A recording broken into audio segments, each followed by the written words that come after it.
8 common causes of a car overheating and what to do, what a cooling system is and how it works.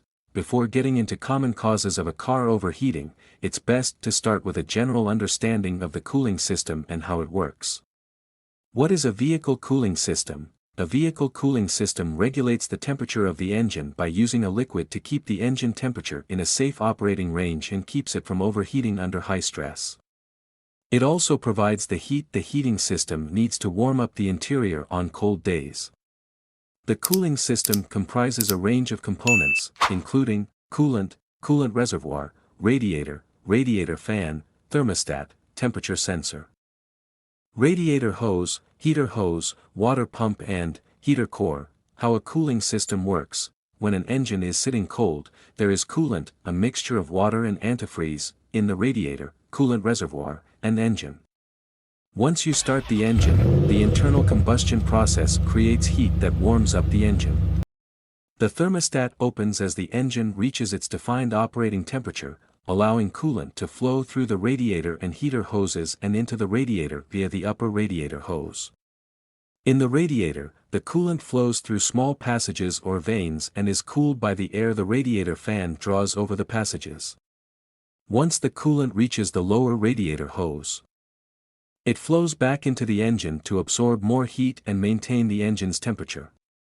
This heated coolant then flows through the heater hoses and back to the heater core to warm up the cabin, if needed.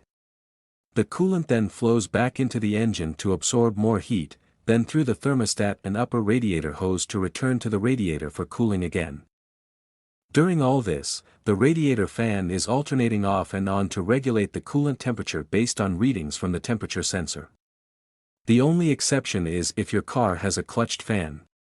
In this case, the fan clutch engages and disengages with the underhood ambient temperature, which regulates the intensity that air is drawn across the radiator passages. If one component in the cooling system fails, it can cause a vehicle to overheat. Common causes of a car overheating.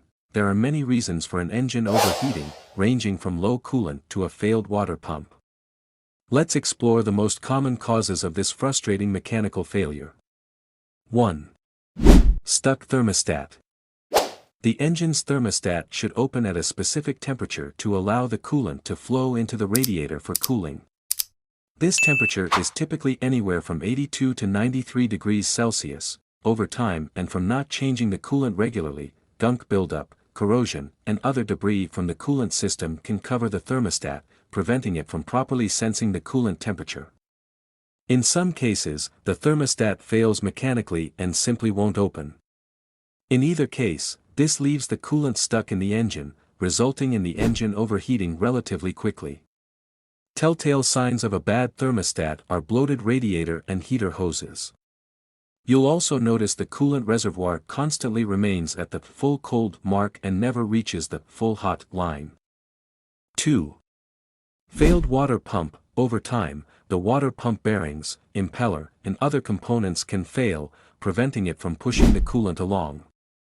Without this pump, the flow of coolant to the radiator stops, causing overheating. Telltale signs of a failed water pump include metallic debris in the coolant, a grinding noise from the front of the engine, and leaking coolant from the front of the engine. 3. Malfunctioning radiator fan. The radiator fan has the important job of drawing air over the coolant as it passes through the radiator, reducing its temperature.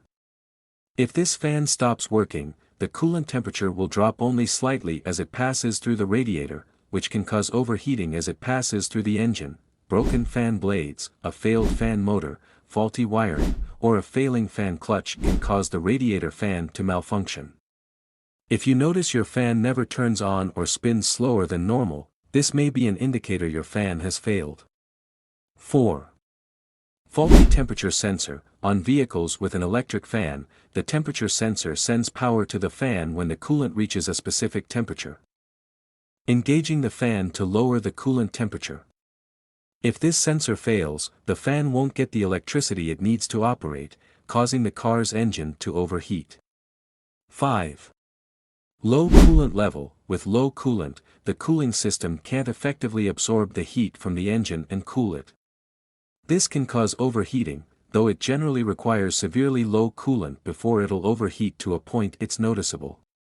Telltale signs of a low coolant level are when the temperature gauge reads slightly higher than normal, but it's not in the overheating range yet, and the coolant doesn't read the full hot or full cold marks on the reservoir. Cars don't use coolant like they do gasoline.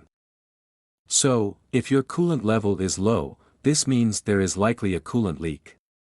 Keep in mind, not all coolant leaks are on the outside, they can also occur inside the engine. For example, a blown-head gasket, which seals the cylinder head to the engine, can cause the coolant to leak into the cylinders or the oil system. 6. Clogging in the cooling system. Over time, corrosion and other debris in the cooling system can cause buildup that clogs the cooling system passages, especially in cars that aren't maintained properly. This can block the flow of the engine coolant, resulting in overheating. 7. Airflow restriction. The radiator fan must pull fresh, cool air through the radiator fins to lower the engine coolant's temperature. Without proper airflow, the coolant temperature won't lower enough, resulting in overheating. A blockage on the radiator can cause this. Some common items that block the radiator include plastic bags, leaves, and cardboard. Physical damage to the radiator that has partially or completely sealed the passages through the fins can also cause this. 8. Low oil level. Your car's motor oil is responsible for lubrication, and if the level is too low, this can cause heat buildup. If the excess heat is too great due to a lack of lubrication, the coolant may not reduce the temperature enough, resulting in overheating. What to do when your car is overheating? If you notice that your car's temperature gauge is running higher than normal, or steam is coming out from under the hood, your car may be overheating. It's important to act quickly to avoid damaging your engine. Here's what you should do. 1. Turn off the AC and turn up the heat. As soon as you notice your car is overheating, turn off the air conditioning and turn on the heater. It may sound counterintuitive, but this will help draw heat away from the engine and release it through the heater vents, which can help to cool down the engine. 2. Find a place to pull over safely. It's crucial to find a safe place to pull over as soon as possible when your car is overheating. This will prevent any further damage to your engine and keep you safe. Find a safe spot on the side of the road or in a parking lot, away from traffic. 3. Check and refill coolant. After turning off the engine, wait 10 to 15 minutes for it to cool down before opening the hood. Once the engine has cooled, check the coolant level in the overflow tank. If it's low, refill it with the type of coolant recommended in your owner's manual. Be sure to avoid opening the radiator cap until the engine has cooled completely. 4. Restart engine.